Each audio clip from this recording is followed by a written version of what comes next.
Tal vez el mundo en que vivimos esté gobernado por algún ente, alguna ley trascendental como la mano de Dios que gobierna el destino de los hombres. Y las decisiones que creemos tomar libremente tan solo son hechos predestinados.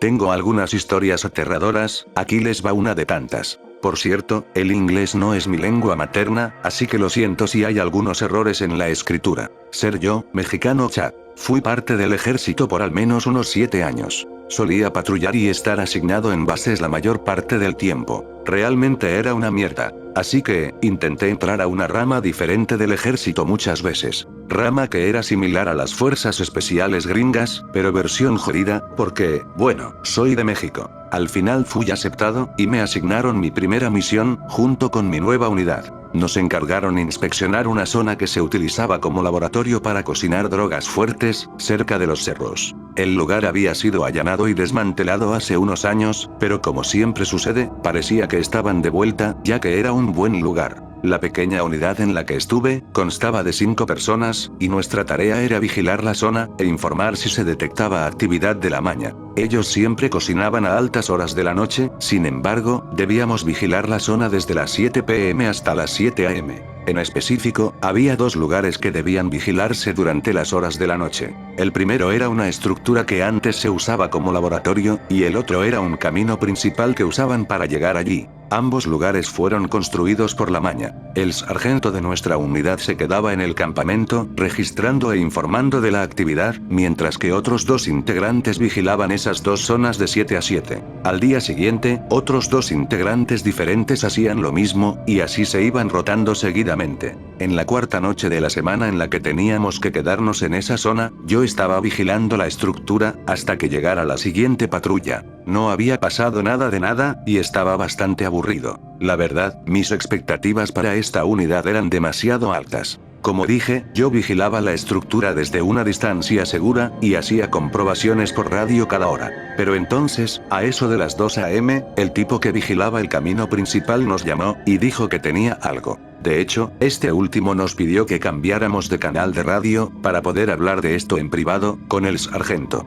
Pasaron un par de minutos, y este último dijo que iba a mandar a los otros 2 integrantes como refuerzo. Yo estaba perplejo y confuso, le pregunté por qué, y si debíamos esperar un combate. Pero el sargento solo me respondió que así era el protocolo. La verdad, no recordaba ese protocolo, y por lo que yo sabía, solo debíamos observar e informar. Alrededor de 1 hora más o menos, llegó uno de los otros integrantes como refuerzo, al lugar donde yo estaba. Yo continué la vigilancia, mientras él revisaba aleatoriamente los alrededores. La noche pasó, y no hubo nada que reportar. En la quinta noche me quedé en el campamento descansando, y sin que nada relevante pasara. Pero en la sexta noche, volví a vigilar la estructura. No había pasado nada interesante, al menos hasta que llegaron las últimas horas de la noche. Más o menos, entre las 3 y las 4 de la madrugada. Fueron en esos instantes, en los que el bosque que rodeaba la zona, se quedó completamente en silencio.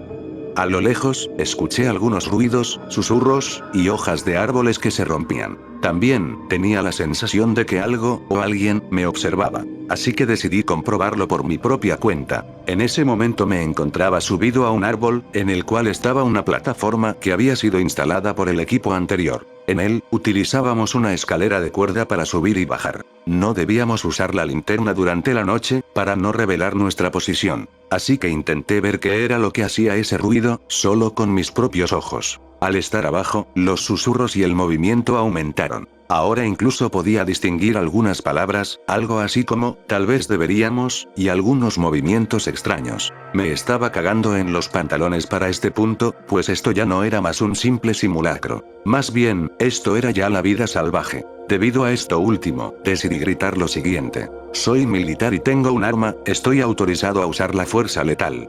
Pero entonces, estas voces se rieron en un tono bastante aterrador. aunque gracias a eso, pude averiguar que estaban justo debajo del árbol de donde bajé. En ese momento decidí mandar a la mierda la orden sobre usar la linterna, pues necesitaba ver qué era a lo que me enfrentaba. Inmediatamente apunté mi linterna hacia donde deberían estar las voces, y pude ver sombras moviéndose muy rápido, alejándose de la luz. Seguí intentando alcanzarlas con esta última, pero de repente, escuché un silbido, y la palabra "Ey", que provenían de una voz en el lado opuesto al que estaba mirando. Entonces, apunté con mi linterna al otro lado, y fue allí, cuando finalmente vi a un hombre aterrador sonriéndome. Este estaba tan pálido como una hoja de papel, y era realmente alto. Sus ojos estaban tan hundidos profundamente en sus cuencas, que casi parecía que no tenía ojos. Entonces, mientras yo le apuntaba con la linterna desde los dedos de los pies hasta la cabeza, este desapareció repentinamente. Los sonidos también se detuvieron por completo, y el bosque siguió en silencio.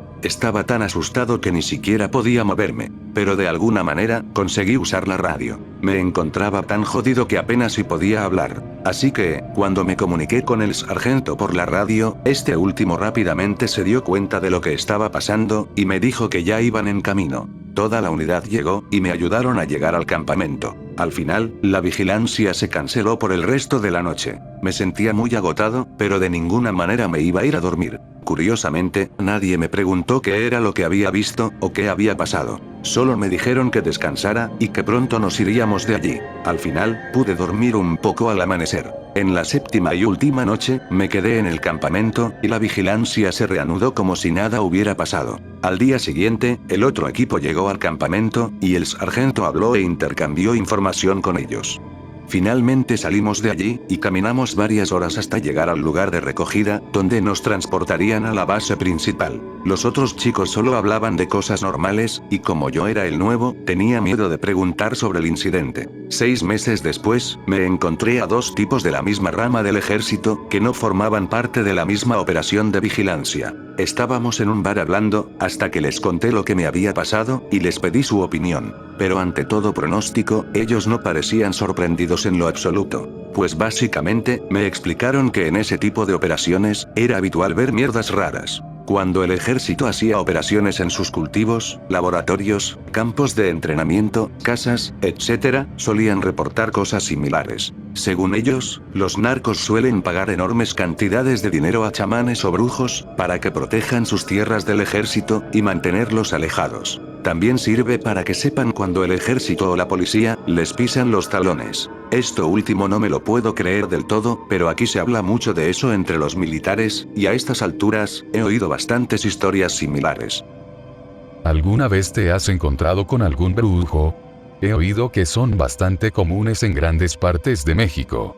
En efecto, pues ellos son un fenómeno bastante común por aquí, y se presentan de muchas maneras. La mayoría provienen de sectas religiosas o cultos. También hay cultos de narcos, y aunque su actividad ha disminuido bastante, he oído muchas historias horribles. El contacto más cercano que tuve con un narcoculto, por así decirlo, fue después de una operación en una casa que estaban usando como refugio. Estábamos ahí vigilando el lugar, antes de que llegaran los forenses, y desde hace ya un buen rato, habíamos notado un olor jodido en todo el lugar. Hasta que de repente, mi compañero me llamó, y me dijo, mira Anon, ven a ver esto.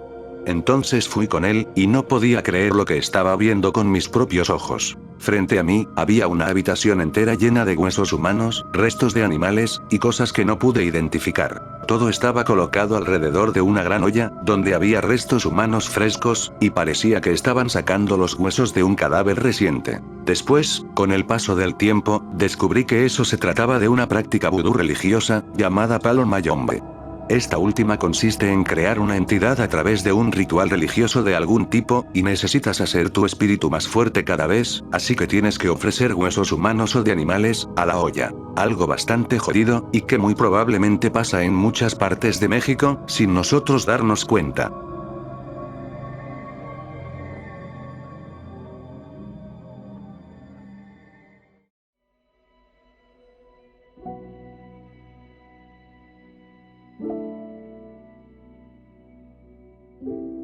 Mi padre tiene algunas historias, y esta que les contaré, es la que recuerdo con más precisión por ahora. Como dije, esta historia es de mi padre, quien luchó en la guerra de Vietnam como jefe de pelotón. No estoy seguro de cómo traducir su rango, pero tenía 12 soldados a sus órdenes como oficial graduado en una academia. Para entonces, la mitad de sus soldados apenas eran hombres, es decir, que tan solo eran jóvenes reclutados para la guerra, como reemplazo de los soldados que habían caído en combate. Era el año 1975, el presidente survietnamita y muchos generales se llevaron todo su dinero y huyeron a Francia. Debido a esto, todas las tropas survietnamitas supieron que habían sido engañadas por los políticos y renunciaron a luchar, así que huyeron de vuelta a sus hogares. Mi padre estaba en ese momento en la selva de Nha Trang y sabía que la guerra estaba perdida. Por lo que, reunió a sus hombres por última vez para advertirles de lo que se avecinaba. Quemen todos sus uniformes, insignias, fotos, todo lo que tengan que pueda identificarlos como soldados de Vietnam del Sur. Mézclense con los refugiados que huyen. No todos sus hombres venían de la ciudad de Saigón, así que se dividieron y huyeron por separado. Solo un chico que consideraba a mi padre su sufu, o maestro, se fue con él para dirigirse a Saigón. Durante la tercera noche de su vida, se encontraron con un pequeño campamento amistoso del ejército vietnamita del sur, en plena noche en medio de la selva. Este se trataba del cuerpo de entrenamiento de oficiales de reserva, y traían consigo sus boinas rojas características. Había unos pocos vigilantes despiertos, y todos los demás estaban tumbados en el suelo alrededor de una hoguera, aparentemente durmiendo. El joven oficial que había allí, que apenas parecía tener 17 años, les pidió munición, armas, comida, y cualquier cosa que pudieran utilizar para continuar la lucha. El chico también le pidió a mi padre que se quedara, y les ayudara a luchar en su lucha eterna. Pero, a pesar de los esfuerzos de mi padre por convencerles de que no tiraran su vida por la borda, ellos solo le dijeron que ya era demasiado tarde. Siguiendo con esto último, el chico rechazó a mi padre, le llamó cobarde, y le maldijo para que quedara totalmente aplastado, y que no quedaran huesos por los que sus hijos pudiesen llorar. Que los espíritus de sus camaradas y personas muertas le maldijeran, y ya no le ofrecieran su protección en la oscuridad. Al escuchar todo esto, mi padre se rindió, y le dio todo lo que tenía, solo para después irse a dormir allí mismo, ya que no habían hecho más que huir. Como experimentado combatiente en la jungla, mi padre nunca dormía del todo, y siempre tenía los oídos bien abiertos. Pues él no quería que el Vietcong le cortara el cuello. Pero mientras él dormía, me juró que llegó a escuchar a los chicos despertarse, y moverse con normalidad por el campamento con cacerolas y sartenes, y oírles hablar con un marcado acento sureño. Pero entonces, a la mañana siguiente, él y su compañero se despertaron, y se encontraron rodeados de cadáveres. Entre ellos, estaba el del chico con el que había hablado la noche anterior. También, parecía que habían muerto hacía mucho tiempo, pues los cadáveres estaban putrefactos, y el olor se percibía de inmediato. Pensando que se trataba de un ataque nocturno del Vietcong, no tuvieron más remedio que irse de allí, y seguir el camino a casa. Sintiendo que los norvietnamitas se acercaban demasiado, mi padre y su compañero aceleraron el paso, y viajaron de noche lo más ligeros posible. Ellos llegaron a la carretera principal, y descubrieron que estaba congestionada de civiles. Prácticamente, esta parecía un campo de batalla para la artillería norvietnamita. Por no hablar de los saqueos y robos de oro, joyas y otras porquerías, por parte de otros soldados que desertaban del frente. Así que mejor, decidieron quedarse en los caminos de la jungla. Ellos recordaron que alrededor de las 3 de la mañana, se habían encontrado con una curva sin salida en un camino de la jungla, y la cruzaron. Pero entonces, en ese momento un autobús se acercó a toda velocidad hacia ellos, y en plena oscuridad, como un gran monstruo sombrío. Afortunadamente, mi padre se apartó rápidamente de su camino. Pero sin embargo, lamentablemente su compañero no tuvo tanta suerte, y fue atropellado. Este último murió al instante, cuando el autobús destazó su cuerpo bajo la llanta. Mientras lloraba por su amigo, mi padre arrastró su cuerpo destrozado trozo a trozo, hasta un lado de la carretera.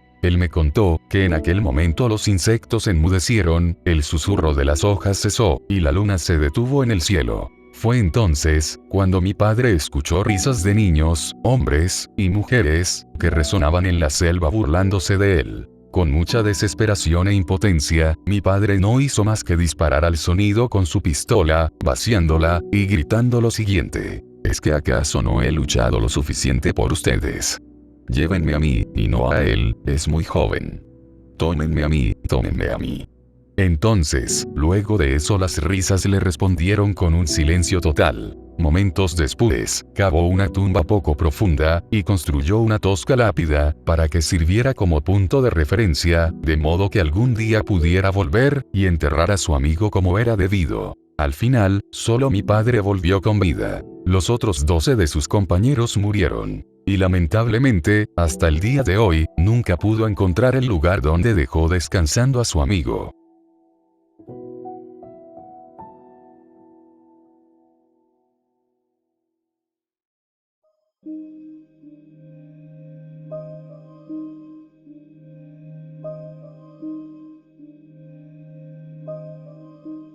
Bueno caballeros, estoy borracho. Y siento que este es el único momento en el que puedo contar esta historia, así que aquí va. En Afganistán, yo era líder de un escuadrón de Marines. En una patrulla extendida, básicamente me senté y observé el desierto circundante, ocasionalmente atrapé a algunos tipos colocando artefactos explosivos. Un día, alrededor de la 1:30, fui a ver a mis muchachos para asegurarme de que no se durmieran o necesitaran algo. El tipo que estaba a cargo de la torreta, me dijo que estaba observando a un grupo de unos 5 tipos que se dirigían a un complejo en la distancia, a través de sus gafas térmicas. Agarré mis gafas térmicas, me puse a observarlos, y ahí es cuando esto se puso raro. Técnicamente, estos tipos estaban más fríos que el ambiente que los rodeaba. Era algo muy inusual. Mantuve los ojos abiertos, ya que no había nada más que hacer. Ellos seguían dirigiéndose a este complejo en la distancia. Cuando llegaron allí, pasaron unos 5 minutos deambulando por el exterior, parecía que iban a la puerta principal un par de veces, pero era difícil de ver.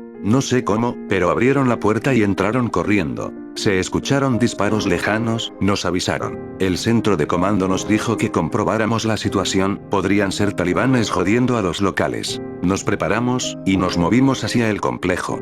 Estábamos rodando en el complejo, a unos 500 metros de distancia. Vimos a un chico que salió del complejo, y corrió directamente hacia nosotros. Él vio nuestras luces, y se dirigió hacia nosotros, incluso más rápido que antes. Cuando llegó hasta nosotros, él empezó a gritarnos en su idioma, y nuestro compañero traductor estaba sorprendido. Mientras tanto, 8 tipos salieron del complejo, y comenzaron a correr hacia nosotros también. Aún estaban a 300 metros de distancia, así que les lanzamos un racimo de estrellas para que se detuvieran, pero ellos siguieron corriendo. A 200 metros de distancia, disparamos otro. El niño seguía balbuceando, el traductor estaba gritando para disparar. Encendimos la radio, mantuvimos al centro de comando informado, cuando estaban a 100 metros, se disparó una bengala de pluma. A los 50 metros, el centro de comando dijo que dejaba esto en mis manos. Cuando estuvieron al alcance de nuestros faros, nos dimos cuenta que todos estos tipos estaban cubiertos de sangre, así que di el visto bueno. Ellos estaban demasiado cerca para usar efectivamente nuestros calibres 50, así que afortunadamente mis artilleros de la torreta tomaron sus ametralladoras ligeras en su lugar. Todos estos tipos fueron eliminados de inmediato, y nuestro doctor empezó a revisar al chico. 8 tipos fueron acribillados por 3 ametralladoras ligeras, y el resto de nuestro escuadrón utilizó sus rifles. No hace falta decir que no tardamos mucho ya que éramos marines, y generalmente no fallamos ninguna bala. Revisamos los cuerpos, todos estaban desarmados pero empapados en sangre, más de lo que se pudo contabilizar con nuestro tiroteo unilateral de 5 segundos. Entonces, nos dirigimos a revisar el complejo. Nuestro traductor estaba gritando que arrasáramos el lugar con un ataque aéreo. Malditos traductores, siempre diciendo que debemos usar mucho más de lo que debemos. A veces tienen razón. Cuando llegamos a la puerta, vimos que no había sido forzada, pero había partes de cuerpos en el interior, parecía que una persona fue destrozada. Realmente asqueroso, peor que cuando vi a un pollito partido por la mitad por un mortero. Teníamos las armas listas para despejar el resto del complejo. Todos los que estaban dentro del complejo tenían las tripas arrancadas, los brazos desmembrados, los cuellos desgarrados, etc. Informamos de lo que encontramos, el centro de comandos me dijo que estuviera a la espera de nuevas órdenes. Empecé a fumar un par de cigarrillos, mientras nuestro traductor preguntaba cuándo llegaría el ataque aéreo. El centro de comandos finalmente respondió, y me dijo que un equipo especial de explotación humana venía a ayudar. ¿Qué?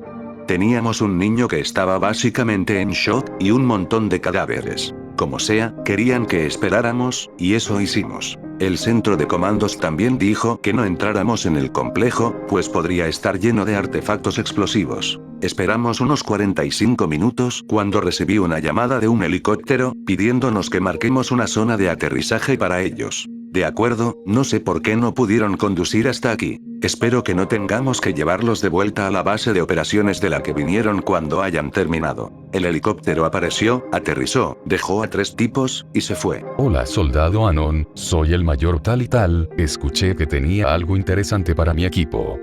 Le di un resumen de los eventos que condujeron a la orden de disparo. ¿Entraron al complejo? Sí, señor, lo hicimos. Hicimos un registro completo del complejo, no encontramos nada. Él se mantuvo en silencio, se acercó a los cuerpos, y usó la luz azul de su linterna para revisar los cuerpos. La luz azul hacía ver más fácil fluidos como la sangre, y el aceite en la noche. Llamó a sus 2 hombres, dijo unas palabras, y ellos dejaron sus mochilas, y se empezaron a poner el equipo pesado. Se pusieron trajes de goma, botas de goma, guantes de goma, y máscaras de gas. Me dijo que esperara. Maldita sea, de nuevo tengo que esperar. Ellos entraron al complejo, pasaron 5 minutos, y entonces, unos 5 u 8 disparos se escucharon, muy rápidos, probablemente diferentes personas disparando simultáneamente. Mierda, sin pensarlo agarré a un par de mis chicos, y entramos a el complejo de nuevo, gritándole al mayor.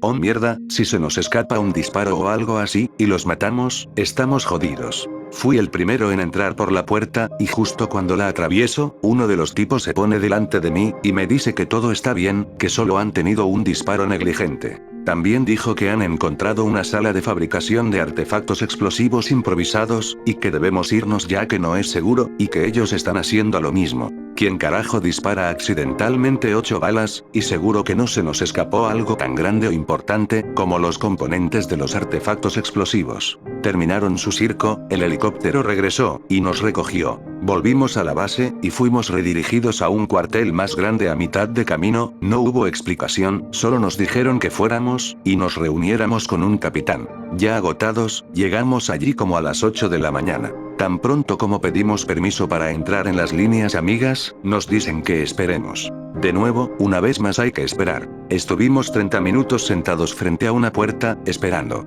Por fin nos dejaron pasar, y nos dirigen inmediatamente a una zona de espera justo en el interior de la alambrada. Los chicos que estaban de pie con trajes pesados, se les dijo que se los quitaran, y que se despojaran de todo nuestro equipo. Aparentemente, el mayor encontró evidencia de posibles armas químicas en la fábrica de artefactos explosivos, por lo que necesitamos ser lavados para la exposición. Nos llevaron a unas duchas improvisadas en las que nos desnudamos, y entregamos todo nuestro equipo a unos tipos con trajes pesados, que lo limpiaron, mientras nosotros nos dimos una buena ducha de lejía helada, en lo que básicamente son unas cuantas lonas colgadas, para tener una apariencia de privacidad del resto del cuartel. Después de todo, nos limpiaron hasta el último trozo de nuestro equipo, y a nosotros mismos. Nos dieron vehículos diferentes, ya que les llevaría más tiempo hacerlo, además de reemplazar los sistemas de la tripulación, y otros dispositivos electrónicos en ellos.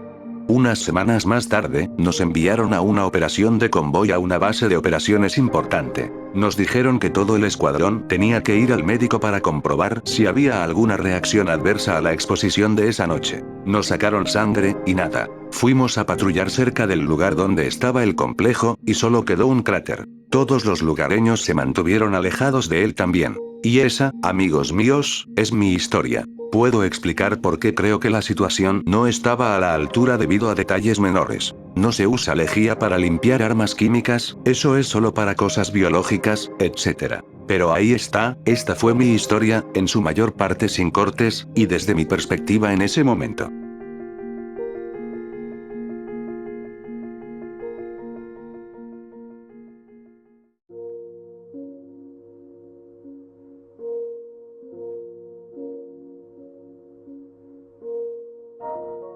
Tengo demasiadas historias de mi estadía en Alemania, debido a que el ejército me asignó en esa área militar. Haré memoria de algunas cuantas, y se las contaré. Pero primero, les daré un poco de contexto. La mayoría de las instalaciones del ejército de los Estados Unidos en Alemania eran solo cuarteles alemanes reformados de la Segunda Guerra Mundial. Yo acababa de cumplir los 21 años, y me desempeñaba como sargento de la policía militar, en la ciudad de Weinfurt, Alemania. Ahora, les contaré sobre algunas anécdotas que tuve en diferentes noches, cuando hacía mi patrullaje satelital. Durante esos tiempos, se estaba cerrando una base militar en Wurzburgo, así que teníamos que realizar el patrullaje todas las noches para vigilar el cuartel, mientras los pocos empleados civiles que quedaban, se iban a casa a dormir. La ciudad de Wurzburgo estaba a unos 45 kilómetros de Weinfurt, así que tomamos una patrulla, y nos dirigimos al lugar con pistolas, radio, uniforme, y todo. Bajo la base de Wurzburgo, había un refugio subterráneo de la Segunda Guerra Mundial, que debía usarse para los altos mandos en caso de ataques aéreos prolongados.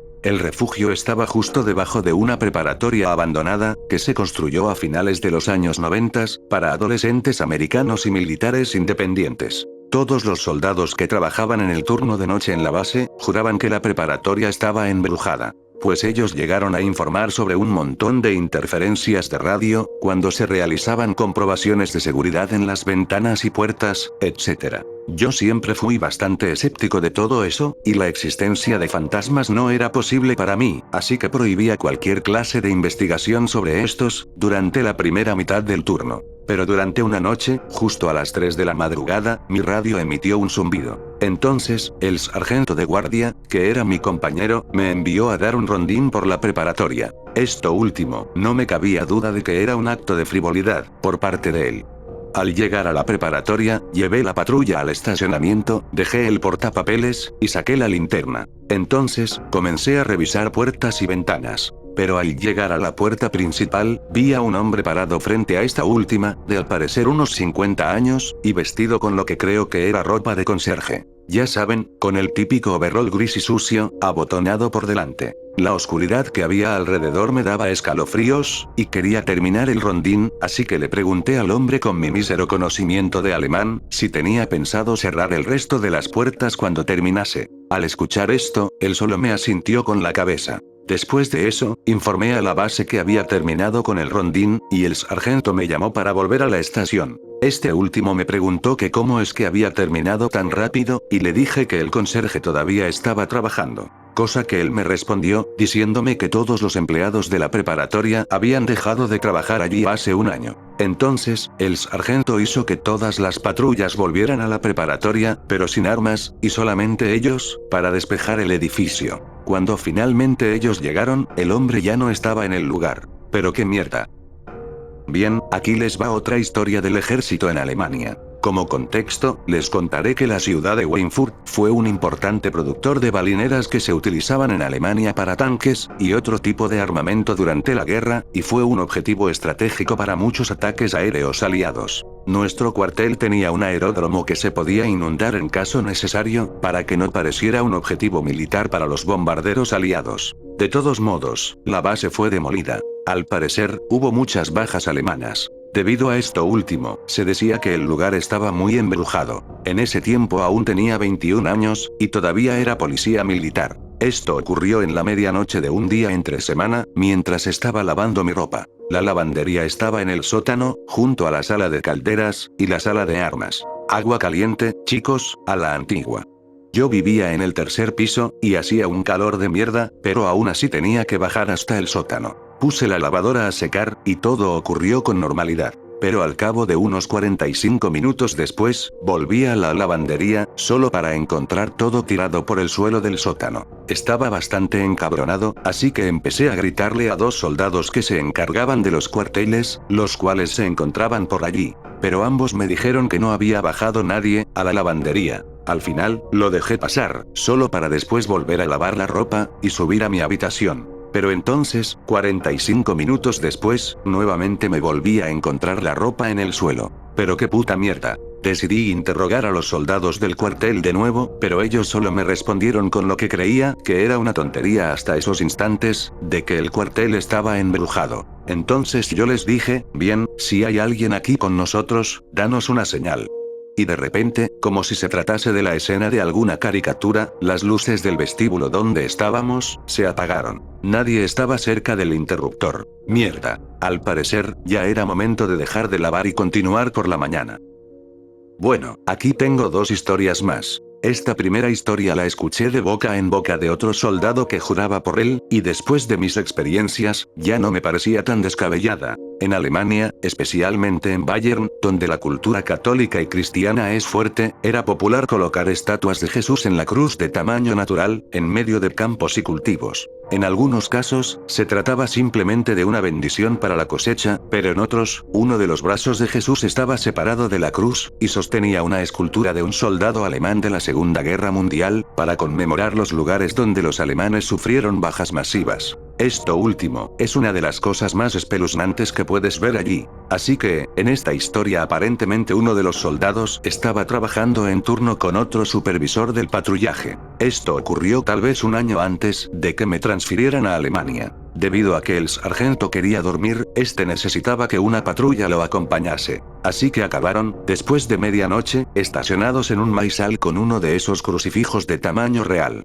Pero al cabo de una hora, vieron algo moviéndose en el campo, algo enorme. El sargento estaba fuera de su auto fumando, y apuntó su linterna a este hijo de puta, no sé exactamente de cuánta potencia, pero la luz de estas linternas era demasiado brillante, y ambos se cagaron de miedo cuando la luz brilló a través de esta cosa, que era una clase de sombra opaca, la cual en ese momento decidió correr a toda velocidad hacia donde el auto estaba estacionado. Y dada la descripción, esta cosa medía al menos unos 15 pies de altura, y también tenía brazos largos y delgados. No hay necesidad de decir que ni siquiera intentaron sacar sus pistolas, sino que el sargento tiró su cigarrillo, y todos salieron a toda velocidad de allí, con sirenas y todo, haciendo el mayor ruido posible. Supongo que como nadie parece estar en desacuerdo, seguiré contándoles más de esto. Obviamente, en esta última historia, aún estaba en Alemania. Como siempre, yo me encontraba en otra noche de turno nocturno. Esta vez, era cerca de la medianoche o algo así, y el sargento de la oficina recibió una llamada por teléfono. Él estaba tranquilamente en la oficina, porque no estaba haciendo nada, ya que el sargento y yo nos llevábamos bien. Así que los dos habíamos pedido un kebab en un taxi que hacía servicios a domicilio, y estábamos viendo Bad Boys 2. Al teléfono estaba una mujer del ejército, quien estaba embarazada, y se había puesto muy histérica. Entre llantos bastante desgarradores y algo de tos por el altavoz, ninguno de los que estábamos en la oficina podíamos entenderla. Hasta que finalmente conseguimos la información suficiente para obtener su dirección, y averiguar que no representaba un peligro para su vida, ya que ella solo estaba aterrorizada de que hubiera un intruso en su edificio. El sargento solamente volteó los ojos, y decidió que tenía que ir a corroborar, porque la casa de la mujer estaba en un pueblo alemán a 45 kilómetros de distancia, y si alguien fuera a asesinarla, ya estaría muerta para cuando llegáramos. Estaba de acuerdo en ir, además de que no tenía otra opción, pero pedí que otra patrulla me acompañara en el mismo auto. Con esto último ya no me sentía con fastidio de ir, porque tenía la oportunidad de encender las luces y la sirena por toda la ciudad, además de que también tendría compañía. Entonces me puse el cinturón, encendí las luces, junto con la sirena, y salí a toda velocidad por la puerta de la jefatura de alguaciles, con destino a visitar a la mujer que se encontraba sola en casa, y su supuesta absurda paranoia. Todo era risas y diversión, pues lo estábamos pasando bien, gracias a que mantuve las luces de la sirena encendidas todo el tiempo, para poder usar el carril de emergencia cada que podía. Llegué a la casa de la mujer en 10 minutos, sin límite de velocidad y con la sirena encendida. Apagué las luces, apagué el motor, salí y toqué el timbre del apartamento para que la mujer abriera la puerta. Pero entonces, ella nos gritó que no iba a bajar por la escalera, y en su lugar, nos lanzó la llave desde la ventana del tercer piso. Abrimos la puerta, e inmediatamente oímos un fuerte ruido proveniente del sótano de este edificio de apartamentos, como si a alguien le hubiera dado un puto ataque. La mujer militar abrió la puerta cuando nos escuchó, y preguntó qué era lo que estaba pasando. Mi compañero y yo sacamos nuestras armas, y le dijimos que se quedase dentro, además de que cerrara las puertas. Con el corazón acelerado, y a punto de cagarnos encima, ambos cargamos nuestras armas junto con nuestras linternas. Ahora, estábamos los dos sujetando nuestras pistolas al estilo de Metal Gear Solid, con nuestra mano de la linterna apoyando la mano de disparo. Entonces, comenzamos a investigar, lo que probablemente parecía un sótano totalmente descuidado. Fuimos de habitación en habitación, y el ruido se hacía más fuerte a medida que nos acercábamos a una habitación de abajo, en donde estaba la lavandería. Llegamos a la puerta, y el ruido se detuvo. Contamos hasta 3 en silencio, y abrimos la puerta con mucho entusiasmo, lo que hizo que ambos nos cayéramos de forma muy graciosa en la habitación, sobre nuestros culos. Fue increíble que nuestras armas no se dispararan. Curiosamente, no había nada en la habitación. Solamente la ventana estaba abierta, además que había ropa y basura tiradas por todas partes, junto con una mancha de líquido en el suelo, que conducía a la ventana. Al tocar el líquido, sin guantes de por medio, me di cuenta que se trataba de sangre.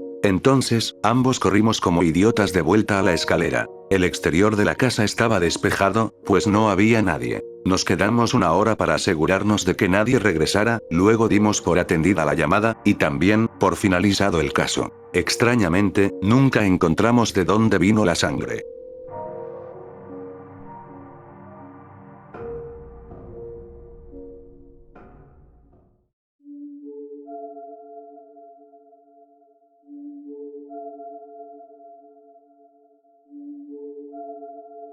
Hola, yo estuve en las Fuerzas Aéreas de Estados Unidos, pero no era piloto ni nada por el estilo, sino un ingeniero aeronáutico. Si no mal recuerdo, en aquella época estaba destinado en una base militar en Inglaterra. Lamentablemente, los detalles de esta historia se han ido borrando de mi memoria con el paso del tiempo, y solo conservo los puntos clave. Lo único que recuerdo con exactitud, es que en aquella época, la base estaba escasa de personal, por lo que cualquiera que fuera elegido en un sorteo al azar, le tocaría ser la guardia nocturna durante la semana. Normalmente yo tenía bastante suerte, y nunca me elegían tan a menudo. Pero recuerdo una noche en particular, en la que mi amigo Bryson y yo, nos tocó hacer guardia nocturna. Así que estábamos allí, sentados en un tronco de roble, pasando el rato de vez en cuando, y charlando un poco. Pero entonces, nos dimos cuenta de algo inusual. Como contexto, les diré que por allí había una vieja iglesia abandonada en una empinada colina, a un par de metros de donde nos encontrábamos en esos instantes. Normalmente no pensábamos en ello, hasta esa noche. A la iglesia íbamos a veces algunos amigos y yo, para drogarnos, o simplemente para evadirnos un rato de nuestras obligaciones. Por lo tanto, puedo decir con absoluta certeza, que no había nada ni nadie que viviera o se quedara en la iglesia. Ningún vagabundo, ningún animal, ni nada por el estilo. Volviendo a la historia, yo simplemente estaba sentado en el tronco, apoyado en la espalda de mi amigo perezosamente, mirando fijamente el aliento que salía de mi boca en una brumosa niebla. Cuando de repente, noté un parpadeo de luces, procedentes del interior de la iglesia. Yo estaba bastante cansado en ese momento, así que miré hacia mi amigo Bryson, y le di un codazo en el hombro. Entonces, los dos nos quedamos mirando la iglesia durante un rato, antes de que viéramos otro destello de luz, pasar a través de una ventana en el extremo derecho, y luego pasar por el campanario en la parte superior de la iglesia, en un lapso de tiempo aparentemente imposible. Observamos cómo la luz bailaba alrededor de la iglesia, antes de ver cómo empezaba a cambiar. La luz comenzó a cambiar de color, convirtiéndose en múltiples colores. Rojo, amarillo, verde, y azul, fueron unos cuantos de estos. Ahora, todas las luces bailaban alrededor de la iglesia en un vibrante despliegue, y estábamos demasiado hipnotizados en ese instante, como para darnos cuenta de que esto era algo anormal. Al final y sin darme cuenta, me quedé dormido. Pero cuando me levanté, intenté echar un vistazo al interior de la iglesia. Parecía que estas luces no tenían ningún origen, sino que simplemente, estaban allí. Bryson y yo decidimos comprobarlo, así que subimos la colina, hasta una de las ventanas de la iglesia, y miramos dentro. Pero curiosamente, las luces ya no estaban allí. Al ver esto, retrocedimos un poco, y ahora, vimos que extrañamente en realidad las luces seguían allí, solo que no en el lugar donde estábamos mirando. Así que caminamos hacia el otro lado, rodeando la iglesia, y tratamos de mirar otra vez, solo para descubrir que las luces se habían movido de nuevo, pero esta vez, a la ventana en la que estábamos. Bryson se frustró, y decidió romper con el codo una parte del tablón podrido de la iglesia, creando un hueco con espacio suficiente para que cupiera su cuerpo, y se metió dentro.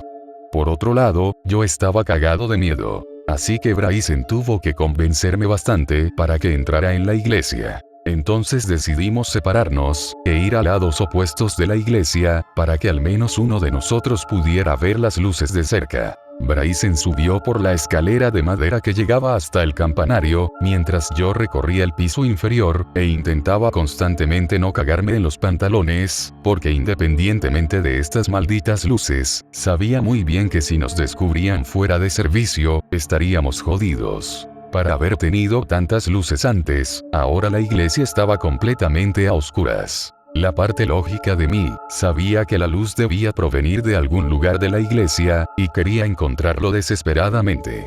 Caminé de un lado a otro, buscando debajo de los bancos, en las cabinas de confesión, en cualquier lugar que no fuera inmediatamente visible. Pero finalmente me rendí, y solté un ruidoso grito diciendo mierda, por mi frustración. Pero al parecer, esto último provocó algo, porque justo cuando lo dije, oí un fuerte golpe de algún lugar por encima de mí. Aparentemente, desde el campanario. Pero como dije, Bryson estaba justo allí, así que tal vez solo se había golpeado el dedo del pie en la oscuridad, o algo así. Esto último fue lo que pensé al principio, hasta que miré por encima de mí, y vi rayas de luz rojas, que brillaban desde las grietas entre los tablones de madera del tejado. En ese momento la emoción se apoderó de mí, pues pensé que tal vez Bryson estaba presenciando algo allí arriba. Yo también quería verlo, así que corrí hacia la escalera, y subí al campanario. Ahora bien, la distorsión visual desde el exterior de la iglesia debía de ser inmensa, porque el campanario era mucho más amplio de lo que yo había pensado en un principio. Al estar allí arriba, miré a mi alrededor, pero no vi a Bryson por ninguna parte. Y de hecho, ahora la luz tampoco se veía por ninguna parte. La decepción y la confusión me llegaron en oleadas, e hicieron que la emoción de mi cuerpo se esfumara por completo. ¿Dónde estaba Bryson, y qué había pasado con la luz? Fueron preguntas que me hice en esos instantes. Entonces, me acerqué a la ventana del otro extremo de la torre, y miré hacia la base. Debajo de mí, justo encima del tronco de madera donde Bryson y yo nos habíamos sentado solo 6 minutos antes, al principio de esta historia, había una bola de luz roja, suspendida allí ominosamente. Yo la vi por unos breves instantes, antes de que ésta girara, y se adentrara sobre la línea de árboles que había a poca distancia. Dejé escapar un gruñido de estrés, y bajé corriendo la escalera de madera para salir de la iglesia. Mi preocupación por Bryson fue superada por mi curiosidad, pues ahora, mi prioridad era seguir esa luz, una vez más. Pasé corriendo junto al tronco de roble, y me adentré en la línea de árboles donde creía haber visto la luz. Me abrí paso entre las ramas y los arbustos, solo para poder observar la luz de vez en cuando. Debí de correr durante unos 30 minutos, porque ya había pasado la medianoche cuando por fin me detuve junto a un gran árbol. Había visto cómo la luz se estrellaba contra ese árbol, en lugar de revolotearse y esquivarlo, como había hecho con otros árboles. Entonces, reduje la velocidad, y miré a mi alrededor. Miré hacia arriba, hacia abajo, y a través de las pequeñas grietas de la corteza de este árbol. La luz había subido y desaparecido en este. Fue ahí cuando de repente, cerca de allí, oí un leve quejido, que apenas si era perceptible, pero no por ello menos evidente. Yo seguí el sonido, hasta que me encontré con una escena que me dejó boquiabierto y horrorizado. Pues había llegado a un lugar, en el que Bryson estaba tendido sobre un montón de hojas muertas, con los ojos muy abiertos, y temblando inmensamente. Él soltó un grito cuando aparecí, pero se calmó un poco cuando se dio cuenta de quién era. Nunca me habló de lo que él vivió, ni de lo que le había pasado. Pero justo una semana después de esta noche, lo dieron de alta del ejército, por traumatismo mental. Aquella noche no fue la última vez que me pusieron de guardia nocturna, pero desde entonces, podía ver una persistente luz roja suspendida. Esta vez de manera constante, en el interior del campanario. Pero sin embargo, había una cosa que estaba fuera de lugar acerca de la luz. Pues ahora, la luz venía acompañada con una cierta sombra junto a ella, con la forma de un hombre. Desde entonces, pude observar a esta sombra caminar por la iglesia, con las manos cruzadas a la espalda, en actitud contemplativa. A veces, si escuchaba con suficiente atención, podía oír algo parecido a una risa, procedente de un lugar no identificado. Una risa profunda y maligna. Lamentablemente, a mí también me dieron de alta del ejército por traumatismo mental, 2 meses más tarde. Desde que me dieron de alta hasta la fecha, recuerdos de ese incidente entran y salen de mi mente. Por lo normal, estos me dan escalofríos, y me vuelven bastante psicótico. Incluso a veces, veo luces por el rabillo del ojo, vagamente parecidas. Nunca volví a esa iglesia, pero había escuchado que Bryce en sí, aunque nunca volvimos a hablar tanto desde el incidente. Pues este se había vuelto socialmente inepto, e incapaz de hablar con otras personas. Cada vez que intentaba socializar con él de nuevo, siempre terminaba hablando de algún tipo de mal invisible, que lo acechaba. Todo lo que supe de él, es que volvió a Inglaterra, para investigar más sobre aquella iglesia. Pero lamentablemente, hasta hace no más de 5 meses, me dijeron que había fallecido. Nunca supe la causa específica de su fallecimiento, más allá de que tuvo una muerte por causas naturales, por decirlo de alguna manera. Hasta la fecha, todavía escucho aquella risa maligna en mi cabeza, que llegué a oír en las noches posteriores al incidente. Y si les soy sincero, esto último es un miedo muy arraigado que no ha hecho más que expandirse y crecer con el paso de los años.